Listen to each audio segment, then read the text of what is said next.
నిన్నటి రోజు సిరిసిల్లలో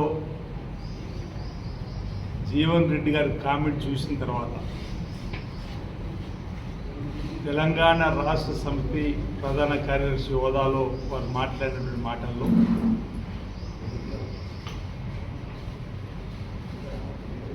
నేతి బీరకాయలో నేతి ఎంత ఉంటుందో అంటే వారి మాటల్లో కూడా అంతే కనిపించింది.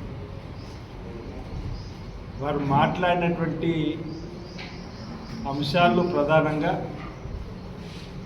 హైకోర్టుకు సంబంధించి ఏదైతే కాళేశ్వరం పైన పీసీ ఘోష్ వేసినటువంటి అంశంలో ఈ ప్రభుత్వాన్ని తప్పుపట్టింది, ఇది చెంపపెట్టే విధంగా ఒక మాట మాట్లాడింది. అసలు ఆ తీర్పు పాఠాన్ని పూర్తిగా గ్రహించిండ్రా, చదివినరా, ఆ పూర్తి పాఠం తీర్పు పాఠం తెలియకుందే ఆ మాట అన్నారా అర్థం కావడం లేదు. కానీ తెలంగాణ రాష్ట్ర హైకోర్టు పీసీ ఘోష్ కమిషన్ రాజ్యాంగబద్ధంగానే వేసిరు. కమిషన్ చట్టబద్ధతను ఎక్కడ కూడా హైకోర్టు తప్పుపట్టలేదు. రాష్ట్ర హైకోర్టు తీర్పు వల్ల సిబిఐ విచారణకు అడ్డంగా ఉండేటువంటి అంశం కూడా లేదు. మరి బీఆర్ఎస్ సంబంధించినటువంటి ఆ నాయకులు కేసీఆర్ కావచ్చు, హరీష్ రావు కావచ్చు, కేటీఆర్ కావచ్చు, అందులో ఏదో ఒక అంశాన్ని పట్టుకొని సంబరాలు చేస్తే అర్థం ఉంది. కానీ కాళేశ్వరంలో అడ్డగోలుగా తప్పులు జరిగినాయని చెప్పన్న మీరు జీవన్ రెడ్డి గారు ఈరోజు కాంగ్రెస్ పార్టీ ప్రభుత్వ తీరును అదే కాళేశ్వరం అడ్డు పెట్టుకొని మాకు చెప్పి పెట్టారనేటువంటి మాట్లాడడం ఎంతవరకు సబబు అనేది ఆత్మలోకం ఈరోజు జీవన్ రెడ్డి గారు చేసుకోవాలి. హైకోర్టు అన్నటువంటి మాటల్లో సాంకేతిక పరమైనటువంటి కారణాలు చూపుతూ పిటిషనర్లకు నోటీసులు ఇవ్వాల్సి ఉండేటువంటి ఒక మాట అన్నది తప్ప, దాంతోపాటు ఇద్దరిపై చర్యలు తీసుకోకుండా ఆపాలని చెప్పి ఒక రకంగా స్టేగా భావించేటువంటి సందర్భం కనిపిస్తుంటే సాంకేతిక కారణాలు చూపుతూ వారిపై చర్యలు తీసుకోకుండా అంతే తప్ప ఎక్కడ కూడా పీసీ ఘోష్ కమిషన్ వేసిన తీరును తప్పట్లే. పీసీ ఘోష్ కమిషన్ చట్టబద్ధతగానే వేశారని చెప్పినటువంటి సందర్భం, వారు ఇచ్చినటువంటి నివేదికను కూడా ఎక్కడ తప్పట్లేదు. సాంకేతిక కారణాలను ఈరోజు వాళ్ళు చూపేటువంటి ప్రయత్నం చేసినటువంటి సందర్భాన్ని వాళ్ళకి అనుకూలంగా మలుచుకునేటువంటి ప్రయత్నం చేస్తూ ఏదో సంబరాలు చేసుకునేటువంటి ప్రయత్నం, దానికి జీవన్ రెడ్డి గారు వంతపాడుతూ ఏదో తెలంగాణ ప్రభుత్వానికే చెప్పి పెట్టట్టున్నారు. ఇది అసలు నవ్వాళ్ళు ఏడవాళ్ళు అర్థం కానటువంటి కామెంట్ కానీ మేము భావిస్తా ఉన్నాం. ఈరోజు కాళేశ్వరమును కూలిపోయినటువంటి సందర్భంలో బీఆర్ఎస్ ప్రభుత్వాన్ని దుమ్మెత్తిపోసినటువంటి జీవన్ రెడ్డి గారు ప్రజా సొమ్మునంతా కూడా ఈరోజు కాళేశ్వరంలో పోసిర్రు, కూలేశ్వరం అయిపోయిందని చెప్పాలి. కాంగ్రెస్ పార్టీ పక్షాన అనేక వేదికలలో విమర్శించిన వాళ్ళు ఇప్పుడు తుమ్మిడి ఎట్టి దగ్గర ఆ రోజు కట్టుంటే 60 టీమ్స్లు నీరే అందుబాటులోకి వస్తుంది ఇప్పుడు భావనతో ఆ రోజు కేసీఆర్ గారు ముందు చూపుతో 300 టీమ్స్ అందుతుందని చెప్పని ఇక్కడ నిర్మాణం చేసారు, తప్పేందనే విధంగా మాట్లాడుతున్నారు. మళ్ళా ఇది మాట మార్చడము ఎంతవరకు సబబో మాకు అర్థమవుతుంది.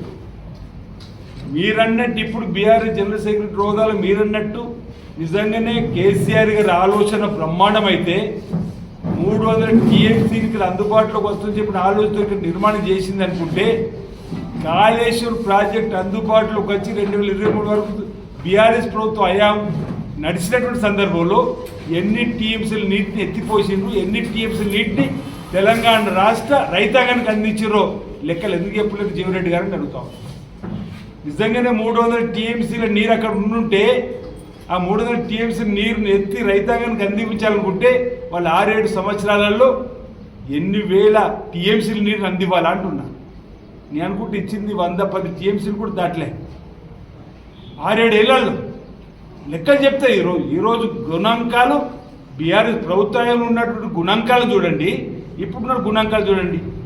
ఓ రకంగా కాళేశ్వరం ఎత్తిపోతలు కాదు తిప్పిపోతల పథకం చెప్పండి మీరు అంటారు కదా. అరే మేడిగడ్డ నుంచి అన్నాను సుందిర నుంచి పైకి ఎత్తిపోసే క్రమంలో వరద వస్తే మళ్ళీ సముద్ర జలాలు వదిలిపెట్టినటువంటి పనికిరాని ఈ పథకం కాళేశ్వరం చెప్పినటువంటి మీరు, కాంగ్రెస్ పార్టీ ద్వారా అనేక ఉద్యమాలు చేసినటువంటి మీరు ఈ విధంగా ఇది కాంగ్రెస్ పార్టీని విమర్శించే కార్యక్రమం చేయడం, తుమ్మడి హట్టి దగ్గర ప్రాజెక్ట్ నిర్మాణం చేస్తామని అన్నారు కదా, ఎందుకు మొదలుపెట్టారని చెప్పని మాట్లాడేటువంటి మాట ఒకటి అంటున్నారు. రెండోది కాళేశ్వరం దగ్గర కుంగిపోయినటువంటి పిల్లర్ దగ్గర ఇప్పుడు డోర్ 2 పిల్లలు కుంగిపోయినా కొంచెం డబ్బు పెడితే అయిపోతుంది కదని చెప్పని ఆ రోజు మీకు తెలియదా జీవిరెడ్డి గారు అడుగుతున్నా. నేషనల్ డ్యామ్ సేఫ్టీ అధికారులు మేము చెప్పేదాకా ఒకవేళ వారు చెప్పకంటే ముందు మొదలు పెడితే మళ్ళీ ఏమన్నా అయితే ఇదే బీఆర్ఎస్ పార్టీ గగ్గోలు పడే అవకాశం ఉంటుంది. కాబట్టి ఈ నేషనల్ డ్యామ్ సేఫ్టీ అధికారులు చెప్పిన సూచన ప్రకారం ముందుకు పోతారు. రాష్ట్ర ప్రభుత్వం లేఖలు అందించి లేఖలు ఇవ్వడము, మా ఉత్తమ్ కుమార్ రెడ్డి గారు, రేవంత్ రెడ్డి గారు ముఖ్యమంత్రులు వెళ్ళి వాళ్ళకి కలిసి మాకు ఏ విధంగా ముందుకు పోవాలో మీరు అనుమతి ఇవ్వండి చెప్పండి. ఎన్డీఎస్సీ అనుమతులు ఇవ్వకపోవడం వల్ల ముందుకు పోలేము తప్ప ఈరోజు ఎన్డీఎస్సీ మీరు ముందుకు వెళ్ళమని మరమ్మతులు చేయమని చెప్పిన తర్వాత తెలంగాణ రాష్ట్ర ప్రభుత్వం చేయకపోతే కావాలని జాప్యం చేస్తుందని చెప్పడానికి ఓ అర్థం ఉంటుంది. ఎన్డీఎస్ఏనే అనుమతి ఇవ్వనప్పుడు ఏ విధంగా ముందుకు పోతామంటున్నాం. నేను జీవనరెడ్డి మాట్లాడరు, అటు సాయిల్ టెస్ట్ కూడా చేస్తున్నారు, అక్కడ ఏ పనులు చేస్తారని చెప్పండి. ఎన్డీఎస్ఏ అనుమతి వచ్చిన తర్వాత తప్పనిసరిగా అక్కడ మళ్ళీ మొన్ననే మా ముఖ్యమంత్రి గారు, నీటిపారుదల శాఖ మంత్రులు గారు కాటర్లు కూడా పెద్ద బహిరంగ సభ పెట్టినప్పుడు చెప్పడం జరిగింది. అక్కడికి వెళ్ళిండ్రు, చూసిండ్రు. ఎన్డీఎస్సీ ఇచ్చేటువంటి అనుమతుల ఆధారంగా వెళ్ళాలి. కూలిపోయిన కుంగిపోయిన అవినీతి అక్రమాలతో ఏటీఎం మార్చుకున్నటువంటి కాళేశ్వరం గారు బీఆర్ఎస్ యొక్క పాపపు పరిపాలన, వారి యొక్క నలుగురికి సంబంధించినటువంటి అక్రమ సంపాదన సంబంధించిన అంశాలు చెబుతూ ఇప్పుడు మరమ్మతు చేసుకొని ఎన్డీఎస్సీ ద్వారా దాన్ని తిరిగి ఉపయోగం తీసుకురావాలని చెప్పని ప్రయత్నం చేస్తున్నటువంటి సందర్భాన్ని తప్పుపట్టే విధంగా మాట్లాడితే ఎలా అని అడుగుతున్నాను. తప్పనిసరిగా బరాబర్ తుమ్మిడిరెడ్డి దగ్గర కూడా కొత్త ప్రాజెక్ట్ నిర్మాణం చేయాలని చెప్పని ఉత్తమ్ కుమార్ రెడ్డి గారు, రేవంత్ రెడ్డి గారు సర్కార్ కంకణం కట్టుకున్నది. ఆ కోడలో ముందుకు పోతాం. ఆ రోజు వైఎస్ రాజశేఖర్ గారు ప్రాణిత చివరిలో భాగంగా 36,000 కోట్లతో పూర్తి అయ్యేటువంటి పథకం మీరు అక్కడ ప్రాణిత దగ్గర కట్టక ఇది 148 నేను చూసిన 148 మీటర్లకే వాడుకోవచ్చు. మహారాష్ట్ర ప్రభుత్వం అనుమతించలేదు. ఇక్కడ 300 టీమ్స్ దొరుకుతాయని చెప్పిన కేసీఆర్ బ్రహ్మాండమైనటువంటి పథకం. ఆ రోజు ఎందుకు కాంగ్రెస్లో ఉన్నప్పుడు తప్పుపట్టింది, ఈరోజు ఎందుకు మెప్పు కోసం మాట్లాడే మాటలుగా మెచ్చుకుంటున్నారో ప్రజలకు రైతాంగానికి సమానం చెప్పాలి. ఆ రోజు నిజంగానే 148 మీటర్లు వాడుకునే సమయంలో 60 టీఎంస్ ఉన్నటువంటి దాని దగ్గర నీటిని మనం తోడుకొని నీటిని వాడుకున్నట్టయితే ఆదిలాబాద్లో ఒక పాటు, అదేవిధంగా ఎల్లంపల్లి ద్వారా మన ప్రాంతానికి లబ్ధి జరిగేటువంటి అంశాన్ని తప్పుపడుతూ 36,000 కోట్లతో పూర్తి కావాల్సిన ప్రాజెక్టును అంచనాలు మారుస్తుంది, ఊరు పేరు మారుస్తుంది, పథకం పేరు మారుస్తుంది, అక్రమ సంపాదన కోసం ఈరోజు ఏటీఎంగా మార్చినటువంటి కాళేశ్వరం ఈరోజు దానికి డిజైన్కు మంత్రివర్గంలో ఉన్నటువంటి డిజైన్లలో కూడా తప్పు ఎత్తి చూపేటువంటి సందర్భాలు ఇన్ని జరుగుతూ ఉంటాయి. పీసీ ఘోష్ గారు సుప్రీంకోర్టు సంబంధించిన న్యాయమూర్తిగా వారు ఇచ్చినటువంటి సమాచారంపై వారు ఇచ్చినటువంటి నివేదిక ప్రకారం ఒకరు ఇక్కడే సిబిసిఐడి విచారణలో ఇక్కడ ఉన్నటువంటి సిఐడి ద్వారా విచారణ జరుపుతున్నామో కక్ష సాధింపు ధోరణితోటే ఈరోజు పీసీ ఘోష్ కమిషన్ వేసి మా బీఆర్ఎస్ ప్రభుత్వ ఆనాటి హయాంలో కేసీఆర్ను బదిలీ చేసే కార్యక్రమం చేస్తుందని చెప్పని ఎక్కడ ఈ కాంగ్రెస్ పార్టీ ప్రభుత్వానికి బదనాం వస్తుందో అనేటువంటి ఆలోచనతోటి ఈరోజు సిబిఐ విచారణ జరపని చెప్పి రాష్ట్ర శాసనసభలో తీర్మానం చేసి జీవో చేసి 8 మాసాలు అవుతుంది కేంద్ర ప్రభుత్వం బీజేపీకి సిబిఐ విచారణ జరపండి. వాళ్ళు సిబిఐ ముందుకు రారు, వాళ్ళు తప్పు పట్టండి. ఈరోజు సిబిఐ విచారణ జరపడానికి గల కారణం ఏంటంటే హరీష్ రావు గారు కేటీఆర్ బీజేపీ దగ్గర వాళ్ళ మడుగులొత్తే విధంగా ప్రయత్నం చేసుకుంటున్నారు. మమ్మల్ని కాపాడిన మహాప్రభు చెప్పంటే అవుతుంది చెప్పని ఒకవైపు రైతులు ప్రజలు అనుకుంటుంటే ఈరోజు నేను క్యాబినెట్లో కూడా మీ చర్చ జరిపి ఈరోజు 8 మాసాలు అవుతుంది సిబిఐ విచారణ జరపని కేంద్ర ప్రభుత్వం పంపిస్తే ఈరోజు కేంద్ర ప్రభుత్వం ముందుకు రావడం, దానిపైన కూడా న్యాయ విచారణలో ముందుకు వెళ్ళాలి, మరోసారి లేఖ రాయాలని చెప్పి నిర్ణయం తీసుకున్నాం. ఈరోజు అడ్వకేట్ జనరల్ గారు కూడా ఈరోజు హైకోర్టుకి ఇచ్చిన తీర్పు సంబంధించిన సమాచారం కూడా చెప్పడం జరిగింది. హైకోర్టు పీసీ ఘోష్ కమిషన్ చట్టబద్ధతను కమిషన్ నియామకం తప్పవట్లేదు. రాజ్యాంగబద్ధంగానే పీసీ ఘోష్ కమిషన్ రాష్ట్ర ప్రభుత్వం వేసింది. పీసీ ఘోష్ కమిషన్ కూడా జరిపినటువంటి విచారణలో ఉన్నటువంటి ఏ ఒక్క అంశాన్ని కూడా తప్పుపట్టలేదు.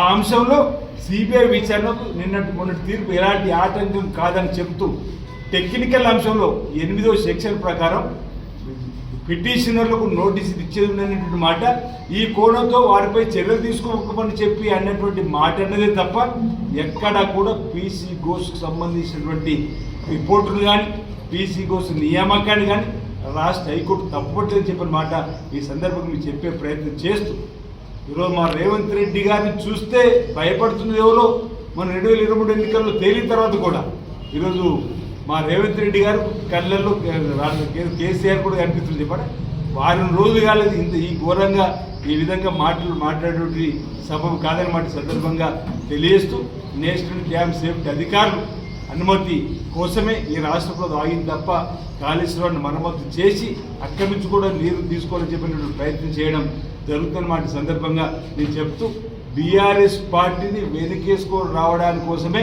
ప్రెస్ మీట్లో కామెంట్స్ ఉన్నాయి తప్ప ఈ ప్రజా పాలనలో ప్రజలకు అందిస్తున్న పాలనలో ఎక్కడ కూడా వాళ్ళు మాట్లాడేటువంటి ప్రయత్నం చేయలేదు. ఈరోజు మేము 6 గ్యారంటీలలో 5 గ్యారంటీలు అమలు చేసినాం. ఆ అంశాల ముందు మంచిగా ఒప్పుకోండి. మీరు అనేక ఒప్పుకున్నారు కదా, అవును ఈ కాంగ్రెస్ పార్టీ మాటిస్తుంది తప్పది ఒకరి తర్వాత ఒకటి చేస్తున్నారని చెప్పండి. ఆడతల్లో ఆర్టీసీ బస్సులు ఉచిత ప్రయాణం మొదలైంది. ఇప్పటి వరకు ఇంచుమించు 9,000 నుంచి 9,500 కోట్ల వరకు 300 కోట్ల జీరో టికెట్ల ప్రయాణాలు జరిగినాయి. ఆధార్ కార్డు ఉంటే ప్రయాణాలు జరుగుతున్నాయి. 200 యూనిట్లు కాల్చుకునే వారికి ఉచితంగా కరెంట్ ఇస్తున్నాం. గృహజ్యోతి అమలైంది.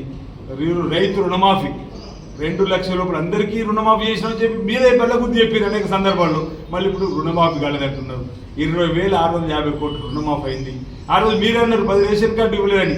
మీరు రేషన్ కార్డు ఇచ్చినాము, సన్న బియ్యం ఇస్తున్నాము. మీరే గొప్ప పథకమని సిఎల్పి మీటింగ్లో మీ స్వయంగా మీ ముందు అంత్యంత అనుభవం గల వీరు సిఎల్పిలు అన్నారు సన్న బియ్యం పథకం సూపర్, ప్రజలలో వెళ్ళింది. పేద ప్రజలందరూ కూడా కాంగ్రెస్ పార్టీ దేవుళ్ళు చెప్పన్నారు. ఇన్ని పథకాలు ప్రారంభమైన తర్వాత ఇంద్రమిల్లు ఆ 10 ఏళ్ళలో ఒక్కరికి ఇంద్రం ఇవ్వలేరు, మనం వచ్చిన తర్వాత ఇంద్రం ఇస్తూ పేద ప్రజానికలు జేజేలు కొడుతున్నారు మనకని చెప్పన్నారు. ఈరోజు ఇన్ని 5 గ్యారెంటీ అమలయ్యి, ఒక గ్యారెంటీ అమలు కావాల్సి ఉంది. అది కూడా కాంగ్రెస్ పార్టీ మాటిస్తే తప్పది అమలు చేస్తాం.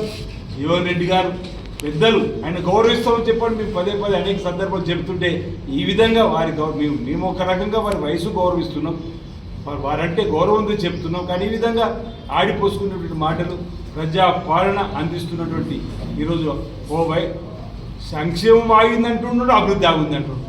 సంక్షేమం ఓవైపు అంటే వారి మాటలలో రేవంత్ రెడ్డి గారి సర్కార్ అభివృద్ధి ఒక కన్ను, సంక్షేమం మరో కన్ను, 2 కళ్ళలాగా ఈ రాష్ట్రాన్ని అప్పులకుప్ప రాష్ట్రంగా మార్చిపోయిన కేసీఆర్ రూపంలో ఇచ్చినటువంటి నష్టాన్ని అప్పుడు కూడా ఇప్పుడు బాధలు దిగమింగి రోజు ఇన్ని కార్యక్రమం చేసుకుంటూ 2 సంవత్సరంగా పనులెత్తించే ప్రయత్నం చేస్తుంటే జీవన్ రెడ్డి గారిని సూటిగా మేము అడుగుతున్నాం. 2014లో 75,000 కోట్ల అప్పుతో 16,000 కోట్ల నిల్వతో 6,000 కోట్ల వడ్డీ కట్టుకోమని చెప్పింది శ్రీమతి సోనియా గారు తెలంగాణ ఇచ్చిన రోజు.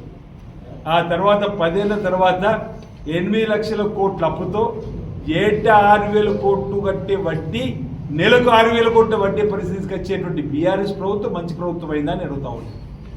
10 ఏళ్ళ 8 లక్షల కోట్ల అప్పు చేసినటువంటి బీఆర్ఎస్ పార్టీ యొక్క అవినీతి అక్రమాలను విమర్శించిన వాళ్ళు గట్టి కడుతున్నప్పటికీ ఇన్ని చక్కటి సంక్షేమ కార్యక్రమం అమలు చేస్తూ ముందుకు పోతున్నప్పుడు ఈరోజు రేవంత్ రెడ్డి సర్కార్ని విమర్శించడానికి మీకు నోరెట్లా వస్తుందని చెప్పంటున్నాం. ఈరోజు మీరు విమర్శించాల్సి తప్పట్లేదు బీఆర్ఎస్ పార్టీ ఆ 10 సంవత్సరాల ప్రభుత్వ పరిపాలన తీరును అంటున్నాం. ఈరోజు కాంగ్రెస్ పార్టీ మళ్ళీ అధికారంలోకి వస్తుంది. మీరు కేసీఆర్ ఎందరూ ఒకటైనా మీరు అధికారమే కావాలనే ప్రాప్తులు పోయేటువంటి సందర్భం ఉన్న ప్రజలు విద్యులు, రైతులు విద్యులు, అన్ని వర్గాల ప్రజలు, మహిళా తల్లులు కూడా మళ్ళీ రాబో రోజుల్లో రేవంత్ రెడ్డి సర్కార్ ఇందిరమ్మ రాజ్యం ప్రజాపాలనకే పట్టం కడతారన్నమాట ఈ సందర్భంగా చెబుతూ ఎన్ని ప్రజా ప్రయోజనం చేస్తున్నారు, ప్రజాపాలన పోవాలంటున్నారు. ఈరోజు అన్ని పాపాలు చేసినటువంటి ఆ ప్రభుత్వ రావాలని కోరుకోవడం మీకు సరికాదని మాట ఈ సందర్భంగా చెబుతూ ఎవరూ కోరుకుంటలేరు. ప్రజాపాలన పోవాలని ఎవరు కోరుకుంటారు? మళ్ళీ ప్రజాపాలన రావాలని ఈరోజు తెలంగాణ రాష్ట్ర ప్రజలు కోరుకుంటారు. బహుశా ప్రజాపాలన పోవాలి, వెంటనే అధికారంలో సీట్లో కూర్చోవాలని చెప్పని ఇప్పటిదాకా కేసీఆర్ గారికి, హరీష్ రావు గారికి, కేటీఆర్కి ఉందనుకున్నాం. ఇప్పుడు కొత్తగా మీరు వద్ద పాడుతుంటే మీకు అనిపిస్తుందో తప్ప ఈ మీ నలుగురికే తప్ప ప్రజలకు మాత్రం ఈ 4 కోట్ల ప్రజలకు ఈ ప్రజాపాలన ప్రభుత్వం మళ్ళీ రావాలని ఉంది. రేవంత్ రెడ్డి గారు మళ్ళీ ముఖ్యమంత్రి కావాలని ఉంది తప్ప మీ నలుగురికే ఉంది ప్రజాపాలన పోవాలని. అందుకే మేము ఎందుకు ప్రజాపాలన పోవాలి, ఇన్ని పథకాలు అందిస్తున్నట్టుగా అని చెప్పని ప్రజలకు చెప్తున్నాం. ఔర్ ఏక్ బార్ పక్కా కాంగ్రెస్ సర్కార్ అని చెప్పని నిదానంతో ముందుకు పోతున్నాం. మళ్ళీ రావాలని ప్రజలు కోరుకుంటున్నటువంటి ఇందిరమ్మ రాజ్యం వస్తుంది. ఈరోజు ప్రజలకి మేము ఇచ్చిన హామీ మొదటి దఫా 5 ఏళ్ల కోసం ఎంపిక కాబట్టాం. ఇప్పటికే 5 గ్యారెంటీ అమలు చేసినాం. 6వ గ్యారెంటీ అమలు చేయడం కోసం మా ముఖ్యమంత్రి రేవంత్ రెడ్డి గారి నాయకత్వంలో అప్పటికొప్ప రాష్ట్రంగా 8 లక్షల కోట్లతో నెలకు 6,000 వడ్డీ గడుతూ ముందుకు పోతున్నప్పుడు కూడా పాత ప్రభుత్వం తీసుకొచ్చినటువంటి ఏ ఒక్క స్కీమ్ రద్దు చేయకుండా ఇన్ని స్కీములు నడుపుతున్నాం. ఓవైపు సంక్షేమం, మరోవైపు అభివృద్ధి, 2 సమాంతరంగా రెండు కళ్ళలాగా ఈ తెలంగాణ ముందుకు తీసుకొని పోతున్నాం మాట ఈ సందర్భంగా తెలియజేస్తూ జీవన్ రెడ్డి గారి విమర్శలను, కామెంట్స్ తప్పుపడతాను తీవ్రంగా ఈ సందర్భంగా ఖండిస్తా ఉన్నాం.